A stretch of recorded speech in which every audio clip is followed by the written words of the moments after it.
Hi, everyone. I'm Dr. Charles Chip Dugan, the Secretary of the Tri-State Chapter of the National Association of Teachers of Singing, and I am joined here today by Elisa Monti. She is an experimental psychologist based in New York. She's also a certified performance wellness therapist, and she is the founder of Voice and Trauma Research and Connection Group. So welcome. Thank you, Chip. Thank you for having me. I hope you're well. I am. How are you? I am fabulous. And so we're doing this today because I find your research to be absolutely fascinating. And I think that the work that you're doing is so on point, especially with the elephant in the room, COVID-19 crisis. True, and thank you. I appreciate it. Yeah, this year has been, certainly unprecedented. And it's been hard for me. And knowing that it's been hard for me, I know that it's been very difficult for a lot of people. Just dealing with the extent of being separated from performances, being separated from students, and this idea of voice and trauma. And I just want to start a really long conversation about this. But with this interview, I want to bring the singing teacher's perspective to the work that you're doing, working with individuals or students with trauma. So what is trauma, and how can we define that, and how do we know if our student has it? That is a great question. Thank you. And I think that the answer has been really evolving in the past few years, because I think traditionally the idea of trauma was that trauma was an event that happened to someone, made them feel in fear for their life, or made them fear in terms of like their emotional safety. And that, of course, can be very true. But I think that the more modern definition of trauma is that trauma is what the person says it is from a therapeutic perspective. And I guess from a psychophysiological perspective, trauma is what the nervous system says it is. If the nervous system reacts to an event like it's a traumatic event, then we can probably say that it was traumatic for that individual. Stress can affect the voice through muscle tension dysphonia. The research that I did was for laryngeal massage for singers. And so what I came across in the research, not what I discovered, is that tension in the area around the voice is psychogenic. So primary muscle tension dysphonia is caused by too much stress in your life. And so like seeing that manifest in the singer is really incredible. Mm-hmm. One of the things that I wanted to bring up is, how does a singing teacher behave or respond or bring into their perspective working with a student that may have trauma? I think that's a very important question. I think one of the things that the world is finally catching on is that trauma is much more frequent than we think it is, especially if we think of certain categories of trauma, because trauma can be so many things. But for example, if we think about childhood abuse and neglect, or certain forms of interpersonal violence, I mean, the numbers really are stunning. Like the statistics are very high, to the point that we can say that it is more likely for a new student that comes in, for example, to work with you, or a new patient in a voice clinic, it is more likely for them to be a trauma survivor than it is for them to be left-handed. That's how high the numbers are. And so I think that the whole idea with being trauma informed is that someone keeps those numbers in mind and thinks chances are that my next singing student could be a trauma survivor. What do I know about how trauma affects potentially this person, and how do I integrate that into my view of them as my singing student? Right, and it's just astounding. It's really astounding. And so in the preparation for this interview, you kind of gave me a portrait into the student with trauma, their mind, their body experiences, what's happening with them while they might be in a voice lesson. What does that look like? I think that can look like a lot of different things. And I think that in some ways, the singing teacher is almost like already very ready to be informed with trauma, because there's so many layers that the singing teacher has to be aware of. And a lot of those layers happen to be impacted by trauma for trauma survivors. So for example, the physiology that goes into using somebody's voice Also the idea of attention that goes into a lesson, and even auditory attention. Somebody listening to themselves and sort of like what the perfectionism or inner narrative can be with that. Also the dynamic between the student and the singing teacher. You know, there's evidence that suggests that trauma survivors can read behaviors and intentions differently than someone who's not a trauma survivor would. They might see danger, you know, in a situation where another person wouldn't necessarily read danger. And also there's impact on somebody's self-esteem, sense of self-worth, giving negative interpretations in situations where someone else would have given a positive interpretation. So there's really a lot of things that can play into that dynamic. And I think especially if someone has post-traumatic related symptoms, you know, and they're trying to like focus on their body, for example, to just be in that space with you as the singing teacher. But if they have dissociative tendencies or they're just not very in touch with their body, it can be more difficult. If they are hypervigilant, they could be drawn to any sound that really doesn't have much to do with what you're doing, but their nervous system has to tend to it to make sure that it's not danger. So I think that there's so many things that can kind of go on in there that can impact all of the different layers of what you're doing. And I think being trauma informed can help the singing teacher think, okay, we're doing all this and all of this can be a part of the process, and that's okay. This idea of being trauma informed, I think, is really important for voice teachers. I think it's important for anyone these days. With this, it's to me, it's no longer a viable thing as a voice teacher, as an educator, to say my only focus is the voice. Mm-hmm. You know, or maybe my only focus is the voice and the student's musicianship. Where now we must take into perspective this global individual. I need to know more about their identity. I need to know about their motivation. I need to know what behaviors I need to engage in, and I need to prompt them to engage in, so that I can lead them to success and I can propel them on that path, you know, towards professional success or towards you know, musical accomplishment. And you know, bringing this into that perspective. One of the things that I'm aware of as a voice teacher, working with an individual that may have a vocal injury, is the idea of a voice care team. So in a voice care team, we have the most important person, you know, the focus of the care is the individual with the damaged voice. In this case, it's my student. So they go at the center of the circle, and surrounding them are a myriad of professionals. Myself, a singing teacher, a speech language pathologist that might be doing therapy in order to stabilize the student, and then, you know, I jump back in and begin working with them again to habilitate and optimize the voice. Also, usually an otolaryngologist, and then often someone like a psychologist or a counselor, and other medical professionals. Might be a guidance counselor, might be a teacher in there as well. So how does that model begin to inform the way that we might be dealing with, and I don't think dealing with is a good way to say it, that might be you know, interacting with and supporting a student that may have trauma? Yeah, well, I think, you know, in the picture that you're painting of the voice care team, which is such an important team for a singing student to have, I think that the singing teacher really is a key figure there.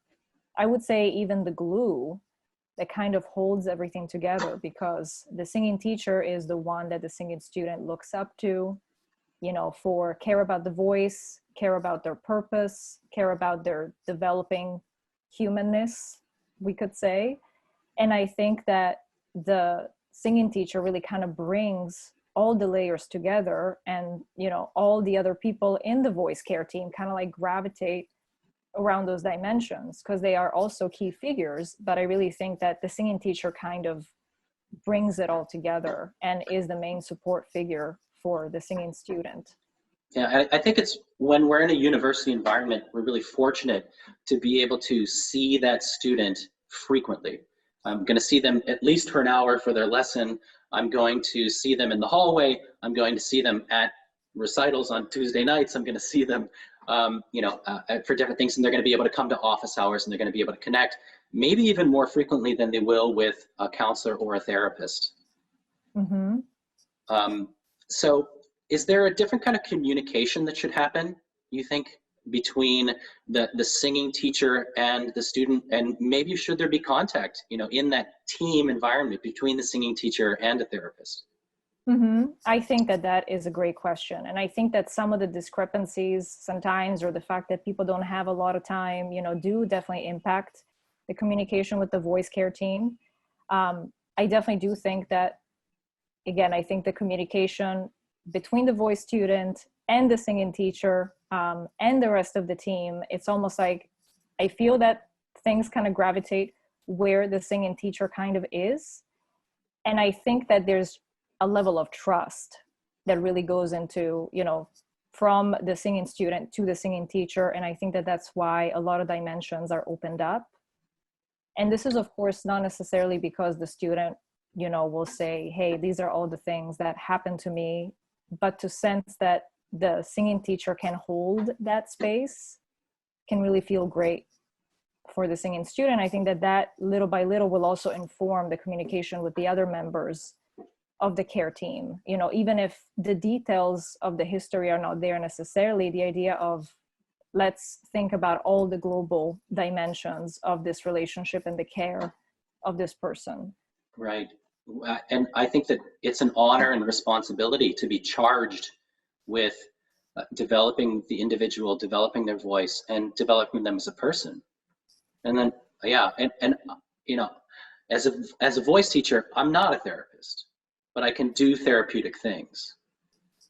Absolutely. Absolutely. I think compassion goes a long way. So I asked for you to create some tangibles for the voice teachers who listen to this to take away. So let's visit those. So the model that you created is the acronym IRIS, which I love. Who doesn't love some flowers in the spring, right? True. So I'm going to let you walk us through this, but it's based on inform, reframe, integrate, and support. So how do we begin with informing? Yeah, so I think that the idea behind inform, or trauma informed, if we will, is the idea to just gather information for ourselves and maybe even share it with other people about how we define trauma. Also because trauma is something that keeps being redefined over and over based on where science is at and where people's experiences are at. And thinking, this is something that exists. This is something that will walk into the room, we could say. And so to just think, okay, I have information about this. I know that this happens. I have the idea of how often it can happen, and it happens to everyone. So including my singing students. And the importance of it, like everyone that's listening gets bonus points because you're a part of this conversation, you're learning more about it, and then begin to discuss it with, open the dialogue with your students, open the dialogue with your colleagues, open the dialogue with your administration. How do we begin to reframe? So the idea of reframing is to make room for the trauma aspects in the view that the singing teacher has of their singing student. I think the singing teacher has a very sophisticated, complex view and already very compassionate view of their singing student. And to just basically crop out a little bit more and think, okay, let me also think about the fact that this person could have trauma, statistically speaking, and how the trauma history, based on all the things that it can affect, could be having an effect on the singing lesson, the dynamic, the voice, and all of those different layers. Right, going from the 10-foot view to the 100-foot view to the 10,000-foot view. And, it's just where the students in that picture. Mm-hmm. Integrating some of this knowledge into our work as a teacher. Yes, I think the integration part is an interesting part because a lot of the layers the singing teacher is already familiar with. And then thinking like the aspect that I'm working on right now, all the different dynamics that are going on right now, how do I know that these can be impacted by trauma if my student has trauma history, which they might, because that's likely. So the sound, the physiology of the voice, you know, the interpersonal dynamic, what's going on in the environment of the room, what is the sense of safety or danger of the student, you know, what is their sense of self, their sense of self-esteem, like all of these different things can become integrated, I think, in the same coherent way of viewing the situation.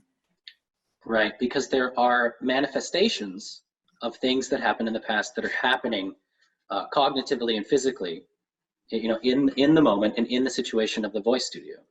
Absolutely. And with this, how do we support? I think the support comes from keeping all that awareness in mind, you know, thinking of, I want to be a supportive presence for my student and their history. I want to also like support myself, you know, because the singing teacher might also be, you know, someone with trauma history themselves, or, you know, they might just need to support themselves emotionally in supporting someone else.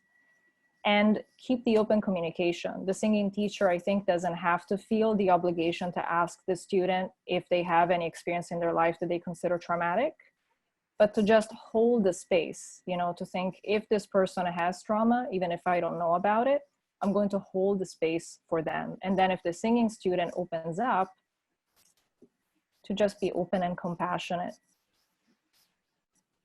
Yeah, it's, again, because it's so likely and it's so, makes such an impact on that individual's life and the way that we can relate to them as humans, as mentors, as friends, and ultimately, you know, and eventually in time as peers.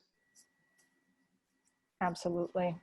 So we have this model for the way that voice teachers can begin to think about and respond to and work with students with trauma. And this is something to just bring into your framework. And I am so thankful to Elisa or Dr. Monti for sharing this work and being open to just give your thoughts. And I really hope that all of our NATS members, tri-states or not, or voice teachers out there, can begin to you know, work with students and begin to just grow in this capacity to continue to be a resource. And then also, I hope that they will know that they can reach out to you, and that you're also giving a talk this summer. Yes, there is a voice and trauma informed voice care talk at the Voice Foundation this year at this symposium. Actually, the first author is someone that our audience really should know about, Megan Durham, who is a singing teacher who is trauma informed and who has founded Trauma Informed Voice Care, who is absolutely brilliant and whose work definitely should be known about. Yes, and she's in Louisville, right? Mm-hmm. Yes. And we are collaborating also with Helene Roten, who is a trauma-informed speech-language pathologist. Well, there you have it, folks. Dr. Elisa Monti, voiceandtrauma.com. Thank you so much.